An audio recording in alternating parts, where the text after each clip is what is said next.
Okay, so let me get this set up.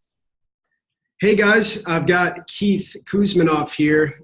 Keith, I told you guys I was going to be bringing on some absolute legends onto the Affiliates Ask Anything featured member weekly show, and Keith definitely fits that bill. So, Keith has been in the industry for several decades, and he's delivered more mail than the UPS. So, he's an absolute legend in this industry, and I'm very honored to have him on our show. So, thanks for coming on, Keith.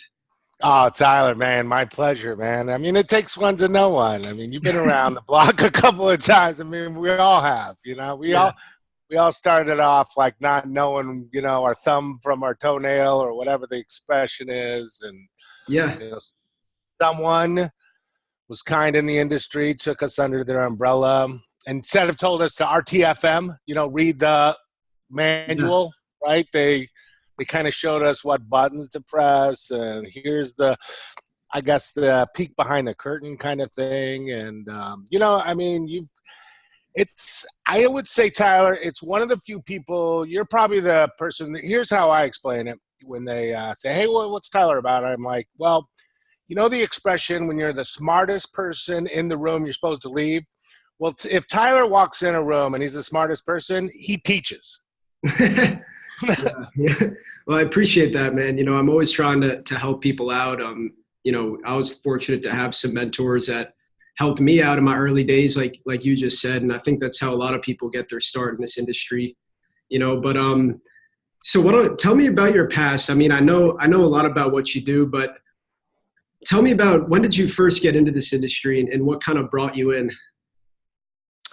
Right. So I was working with a company my sister started out with, and actually we were doing email authentication. There's a platform out there. Okay. So basically you wanted virtual domains and virtual users, which was Hmm. impossible to do. So you couldn't have sales at example.com and sales at example2.com on the same machine. Right. So there was this authentication package called VCheck Mail or VPOP Mail. And Ken authored it in this program called this MTA, which is an acronym, of course, all these nasty acronyms. Mail Transfer Agent, and SendMail was one of the big ones. QMail, DJB, Dan Bernstein wrote it. And I think it still has it was like one of the first software packages out there that had a bug bounty of $500. Now it was unusable to use at his raw pack. You had to add packages on, like the virtual users, right, to use it on. And I believe Bob was our first customer from GoDaddy, right? So Bob was calling from GoDaddy from his garage, and I think we had packages from $50 all the way up to $600. $600 was the enterprise mail server that could do everything: webmail, vAdmin tools like your cPanel and your Plus system today. Back then, there wasn't that stuff around, right? Yeah. So Bob whipped out his wallet and he spent a whopping $50 to get into it. And as time went on, we built mail server farms for ISPs, and we became kind of like the authoritative go-to person for open source software. So how do people make money in open source software? Well, they support it, right? They either write on it, they install it, they have service contracts for it and stuff like that. That's how people, you see WordPress, open source, right? Well, how does people make money at WordPress? Well, people go in there and help either fund the project, a company does, or actually uses WordPress themselves, the authoritative figures in it, as service contracts for this environment. This platform, to become commercialized, it can't, there's a mistangle. You can buy a license from Microsoft and Microsoft can endorse it and stuff, but who do you go in the open source community? You would have to go to the authorities of it. Yeah. So fast forward, What year was that you were getting into that? That was probably like 21, 22 years ago. Yeah. Possibly, it was probably even a little bit longer than that. So just kind of like right after the dot-com bubble or right before? It was before the dot-com bubble. There weren't any Miller chairs, Aeron chairs. Nobody was spending any money at this, right? Yeah. So the Weather Channel, weather.com, was doing email alert systems. I remember the phone call. I was talking to them, and they were using this product called, it was an add-on product to QMail called Easy MLM. And you guys know MLM as a multi-level marketing. Well, in the email world, it's called Mailing List Manager. Dan Bernstein wrote it, and this guy named Fred Lindbergh wrote Easy MLM-IDX, the add-on to the Mailing List Manager. And Fred Lindbergh, if you guys are in the email world, would know that he later wrote this product called Cheetah Mail, and Experian bought them out decades later, and blah, blah, blah. So Weather Channel came up, and they were like, well, we're using Fred Lindbergh's, alerting system. We need rapid deployment of email in a very timely manner, right? And the way email is written, email servers, MTAs don't want to lose mail. So we're talking old equipment back then and shoestring budgets, a whopping $50, right? Thanks, Bob. Now he owns a race car. Who would have thought, right? So of course, when I pitched them, when every attempt to send an email, right? So if I were Keith at Kouzmanoff.com attempts to send an email to Keith at Yahoo.com, there are 5 times writes to disk for every attempt. So if Yahoo was busy at the time, there was CPU and disk space resource intensive for delivering mail. Yeah. So we pitched the Weather Channel, hey, why don't we rebuild an SMTP server for you that can do this? And they said, oh, how much is that? And it wasn't a lot of money, really, back then. And they said, nah, we're just going to use the stuff we had, right? Yeah. So we got a call later on that week. I can't remember the guy's name. He was in Texas. And he said, hey, man, not in that dialect. He said, hey, Keith, you guys are the authoritative email in the world. Send mail and QMail. I want to send 1 million messages an hour. And I had just gotten off the call with the Weather Channel trying to pitch them a couple of dollars to develop this. And this guy was in your space. He was doing affiliate marketing, right? So I said to him, I just made up a number, right? Oh, it's going to be, oh, yeah, we have it, first of all, like a salesman, And we already wrote it, right? And it's going to be $5,000. Yeah. But the caveat is we can't install it on your machines for another 2 weeks. It's going to take us 2 weeks to install it, right? Because it's a very difficult process. Basically, I was lying. Hey, you need to build it in that 2 weeks, right? Nothing gets past you, right? Software development is, hey, if affiliate marketing doesn't work out, software development does, right? You get someone to pay you to build it, and then you just keep on selling it, right? Yeah. And then they find the bugs. The early days of affiliate marketing, just in the early thousands like that, like probably that guy was probably one of the first people doing affiliate marketing with email, probably, right? The crazy thing, Tyler, is that we were used to shoestring budgets and all of a sudden you guys started, we heard in the backyard, right, of our offices, we heard beep, beep, beep, beep, and we looked at our watch and we looked at the calendar, and it's not garbage day, but it was a truck, and it was full of money, and it was dumping it in our backyard, basically. We're like, holy cow, what's going on? My God, I cannot, what? It was just so, blew our heads off the wall, right? People were calling. I couldn't say no to anyone, right? Yes. Oh my gosh, it just went crazy from there. Yeah. So what were the open rates like on the emails back then? There wasn't spam filters back then. Okay, basically, the biggest problem we had is mail administrators. So I didn't know your language back then. Okay, I had to learn your language. Okay, so as a mail admin, a postmaster, we didn't want to lose mail. That was our biggest problem. Like power would go out, or servers would go down.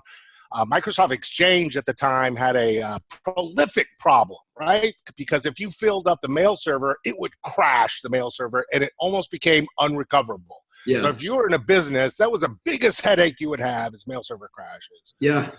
So so at the time, there was little, there wasn't such thing as a junk folder, right? It was, so the open rates and stuff like that. I mean, and again, you guys weren't telling me any of this information, really. You were just telling me what you needed to get done.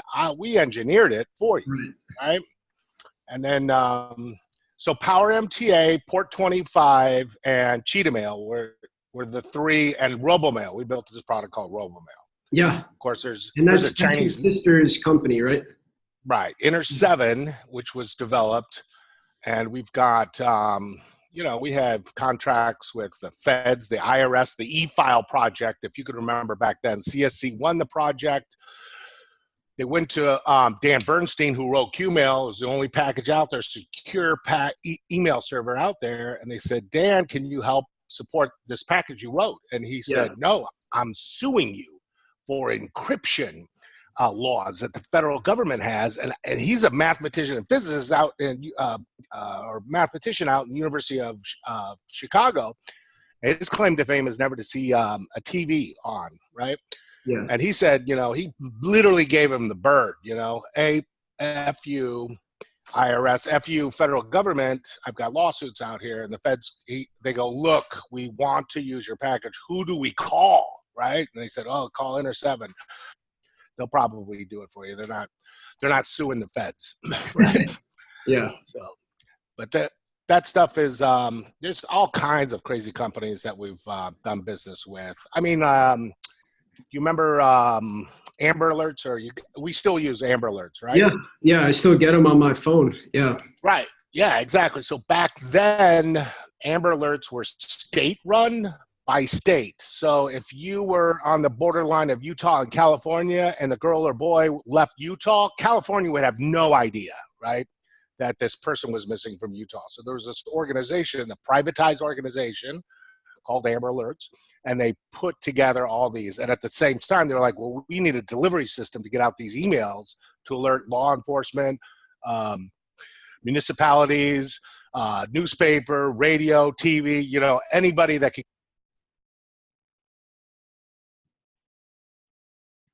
Hey, I think I've lost your audio here somehow. Okay, sorry. Yeah, you're good I now. muted you. Or muted myself. Yeah, you can tell I don't like hearing the sound of my own voice, right? So you're gonna have a tough time shutting me up. So so Amber Alert said, you need to build us an email system just like the police have. When they pull out their gun and they go and pull the trigger, and a bullet better come out. Okay, so when we press send, it better send that email out like now. Right, to everyone.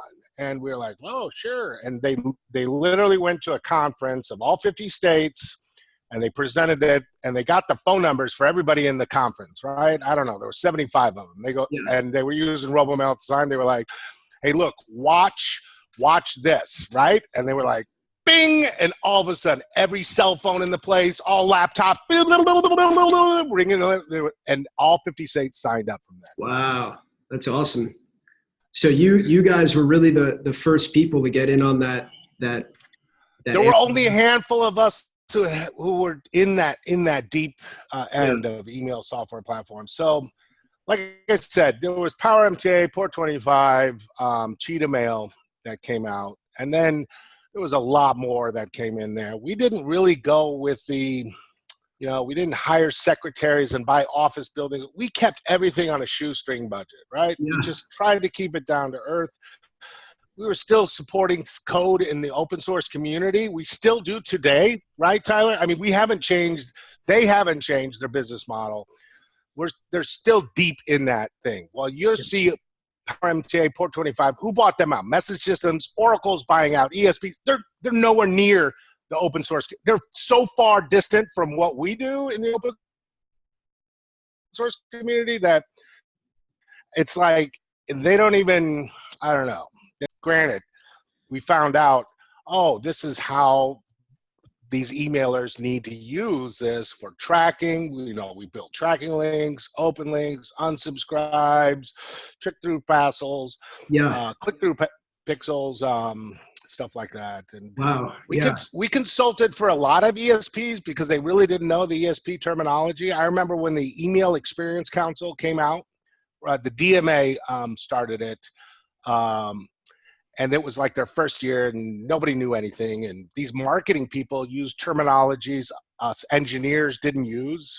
And us engineers used marketing, we didn't know what you want to really confuse a marketer, ask them what the difference between a hard bounce and a soft bounce email is. Because no two marketing people speak the same language in it. Engineers know there's no such thing as a bounce message, right? Yeah. If I send the message and the guy doesn't want it, then that's called a deferral. If I send the message, he accepts it, and then later returns it to me, that's a bounce. There's no hard or soft bounce. So we don't really talk the same language kind of thing. So when you move from ESP to ESP, you're going to find like, what is that supposed to be? What is that supposed to be? Here's my common pet peeve right now, Tyler, right? You'll use an ESP like Maripost or Constant Contact or something like that. And you will see an open rate, right? Right on the front page of your campaign.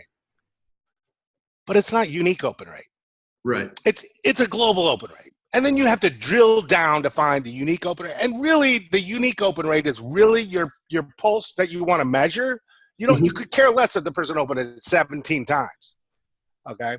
Yeah. So there's still some mixed match in there. Yeah. So clearly the email world has changed a lot. Now it's 2019 and it's not as easy to deliver mail. Obviously a lot of the people that were in the email marketing industry around the time that you were in it in the early thousands, there was money and inboxing flowing in, hand over fist. But right now it's more challenging to inbox emails. So, let's say that you're an affiliate marketer, right? And you're building your own list. Let's say that you build out like a branded lead gen site and you're running ads on whatever platform and you're collecting email leads and you're following up with them like from your brand, trying to, close them into whatever lead gen thing you're doing or something. What would be some good like actionable advice that affiliate marketers can take now in 2019 and 2020 to make sure that they're staying on the right side of, the spam filters and making sure that they're getting in the inbox?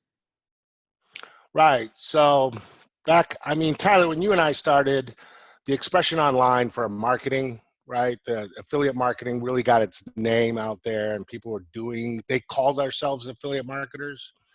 At that time, I think the expression was, now tell me if I'm wrong, Tyler, the expression was content is what? King, right? Yeah. Content was king. Content king. Content, first page search engine, content king. Yeah. Today, 2019, data. Data is king, right? Mm-hmm. How was the data acquired, right? Did you force the person to put their email address to download the PDF, whatever's presentation? Yeah. Was this a purchase part? How was the acquisition coming in? We're talking about Gmail now being the predominant ISP, internet service provider. Yep. And my dad calls me up and says, Keith, I'm getting a bunch of spam. I said, go get a Gmail account. Because you'll get less. Everybody else is back like at least 10 years. All their technology is back there. And probably the people who wrote those spam filters have left, right? And the new people that are in are afraid to touch anything, right? The mass conversion, AOL, Yahoo, and Verizon, which was kind of ironic. Verizon got out of the email business, bought Yahoo, and it was that was probably the internet, probably from the beginning of the internet, probably the most profound thing that actually happened is this email migration from 3 different huge platforms that were out there. You're talking Yahoo, 750 million users, AOL users from Legacy's days. There's still people paying $9.95 for dial-up, which they don't need.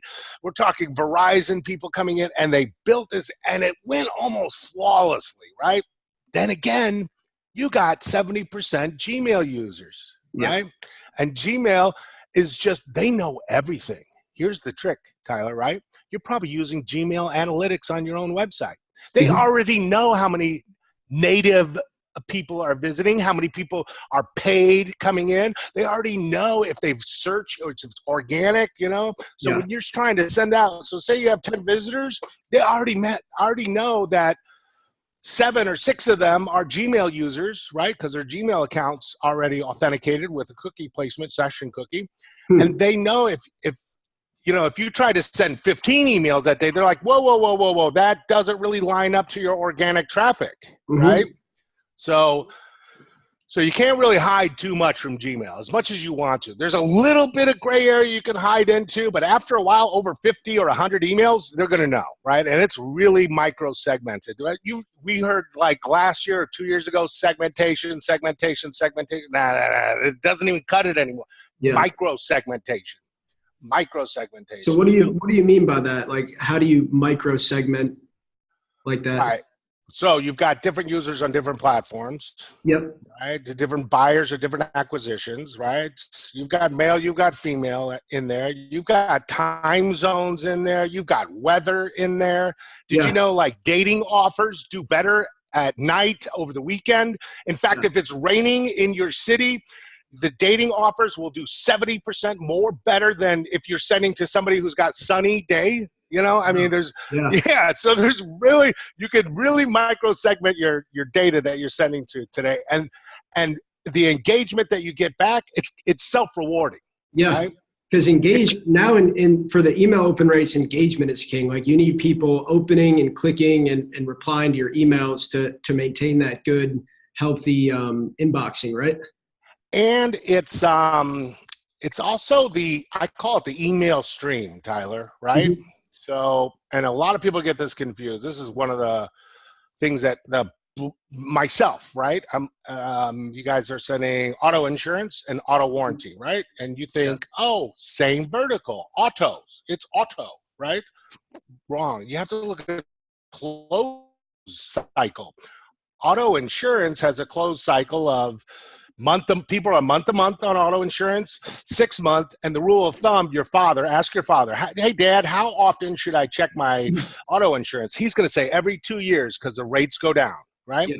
Auto warranty is a 3 to 5 year closed cycle on the offer, right? Yeah. So you can't retarget these people on the same, it seems like it's the same vertical, but it's completely different. Yeah. Yeah, makes sense. Micro-segmentation, right. Looking at the offer, engagement. I like the engagement. My trick right now, Tyler, is to get more engagement from the people that are engaged. Yeah. Okay. Let me show you an example. Ready? This is a really cool trick. Okay. So you've got a pop-up window that says sign up your email here, right? So you're typing, the user types in, hits enter, and the window pops up, right? No navigation, pops up, says, okay, congratulations, check your email. Yeah. Forces the user to check their email. No navigation up there, force them to check their email. They check their email, the email comes in and says, I'm sorry, Tyler, but we need to confirm you as a real user. Could you please click here to make sure that you're interested in this widget? Yep. Tyler then has to click again, okay? And this time in an email. Okay, here's number 1, right? Now we've got Tyler to open it and to click. Click is really powerful. And Tyler, I bet your Gmail account is old, right? Yeah. So now Tyler's worth more than a brand new email. Tyler's been at this for a while now. And Tyler, in fact, when Tyler hits stuff as spam, his score is like 10 times more powerful. When he says it's not spam, it's 100 times because Tyler's old, right? And we're building models off these users. Okay, so Tyler has to now, he opens it and clicks on it, right? And it goes to another page. Now, this is the mistake I see, right? And the page should say, unnavigable again, no navigation, should say, congratulations, we have just sent you our first welcome message. Mm-hmm. Okay, so now Tyler, we're forcing him back into his inbox in there, and the welcome message should clarify like 3 different things, right? Intent, right? Frequency that I'm going to send to you, and then it should also have another link in there of the actual message that you wanted to send. Don't include the welcome message information in there. Force them back in. Boom, 2 clicks first. So for every opt-in, I'm not doing one. I'm forcing them to do double the engagement on that first one. So if I've got an e-commerce site, I'm going to be sending them tracking information that forces them to click to a website to get it. I'm not going to tell them the ETA in the email. I'm forcing them back into the website. Their order went through. We charged your bank. Click here to see the authentication number. I'm not going to include. I'm going to force them back in there to my website. And every time I can force them back in there, your delivery's 3 days away. ETA, right? It's 2 days away. Tyler, it's coming tomorrow. Tyler, it's coming in the next hour, right? I want to force Tyler in that funnel. I want to force everything I possibly can. And once that engagement comes in, here's the magic, right? That's where, let me show you what happens. That's when these happen. There you go, baby. Yep. That's 40 to 1, 50 to 1 ROI, right? Yeah. Arguably the easiest and best way to make money online with minimal money. The trick is the engagement cycle. You're going to whittle yourself down into that engagement. The conversions are going to be there. If you're aligned with your message and where they entered, if they said they wanted car warranty and you sent them car insurance that may be misaligned, car insurance out, it's aligned in there, that email stream, message consistent, right? The forced engagement in there. You'll still see the 40 to 60% in there. Plus the advertisers, when we're going to push this later, right? Check this out, Tyler. So say we're going to push auto insurance or something like that. Don't push them straight to the offer page, right? Force them back to your page so Gmail can see they're coming back to you. Have the ad on your page. Got it. So this would be the same domain as your sender domain, right? Correct. Now, you're going to say, well, I'm going to lose conversions. I say, be careful. That's okay to lose conversions. Yeah. Because the people who are going to convert, right, you should see like 40, 60%, depending on the alignment, the message, right, coming through. If they're converting at those numbers, you have aligned the data and the offer together. And the message. You're talking open rates, right? I'm talking conversion rates that are going to be converting to the funnel that we're building. We're going to convert. So off the first click, people are going to go to your page and you're going to have abandonment right there. Right? 40% of the people going to your page are going to keep engaging into that funnel. Right. Okay? You're going to lose 60%. You're going to piss off 60% because 60% are possibly bots, right? They're possibly just people who accidentally hit on this thing. They're not real engagement. Yeah. So the offer itself, right, now has quality data coming in there because you're forcing this person to click twice, not only on the email, but the offer.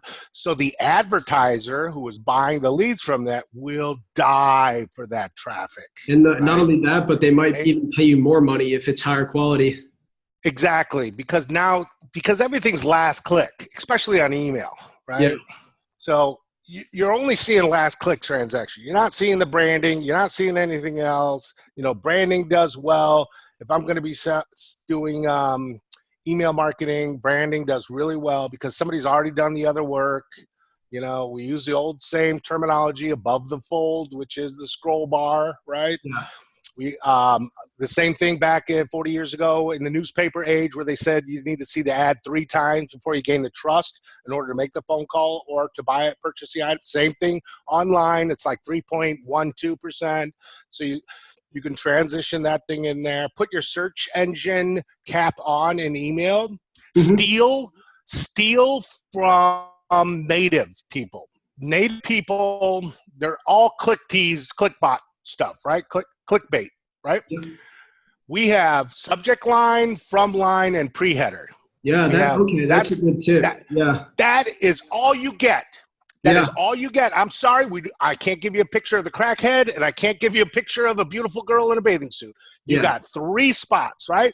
That is exactly what native ad is. They've got a small thumbnail. Don't look at the thumbnail. Look at the content in there. Rip that out and pull it to yours. and boom, you should see success. You don't have to reinvent the wheel. Awesome. Awesome, Keith. Well, I think you've given us more than enough insight here, and I really appreciate you coming on here.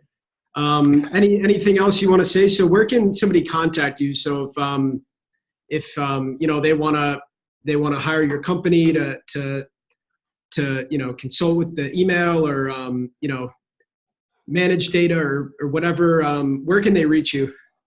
Yeah, well, first of all, it's I'm very expensive. You really don't want to use me. I get in it, Google, LinkedIn, lots of people offer lots of service. Call Tyler up. Tyler's a guy. He's my guy. Okay. Call Tyler up. He's going to do some knowledge share with you. I do have some war camps that go on sometimes. Yeah. I have larger clients that come in and buzz around, but I like you, Tyler, you know, somebody took me under the wing. I'm happy to share that information. I try not to be so combative, like make fun of people like online or I don't know. I think the latest trend is when someone posts something online, they have to find something funny about it. I have no idea. I'm sucker for that too. So if I talk that language, but no, I do the trade show still. You'll see me speaking on the circuit as well. I'm on LinkedIn and I'm on Facebook. You can hit me up there. I don't mind telling you I'm busy, and that just means I'm busy. Yeah. If you're in the enterprise stuff, and you'll know the people I know. Yeah, yeah.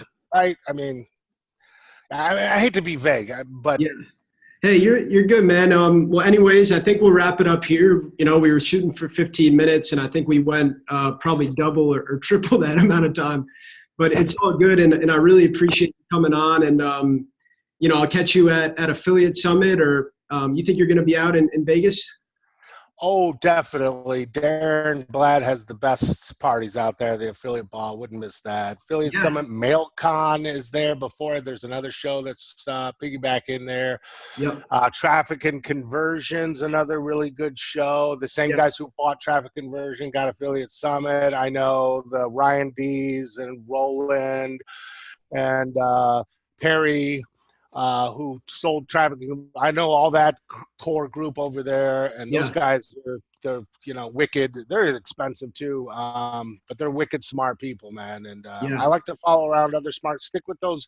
Hey, you want to be the popular kid, but hey, stick in the winning circles, you know. And Tyler, you know, for sure, man. Tyler's got I you, Tyler, for helping out, reaching out for these guys, because it can be time consuming at will. And you never know when you're going to find that Bob at $50, right? Yeah. Well, hey, man, look, I'm really glad you came on, and thanks for sharing everything you did. And can't wait to hang out in Vegas. For sure. I'll buy the drinks, babe. Anybody. Talk to you later. Talk to you soon. Peace.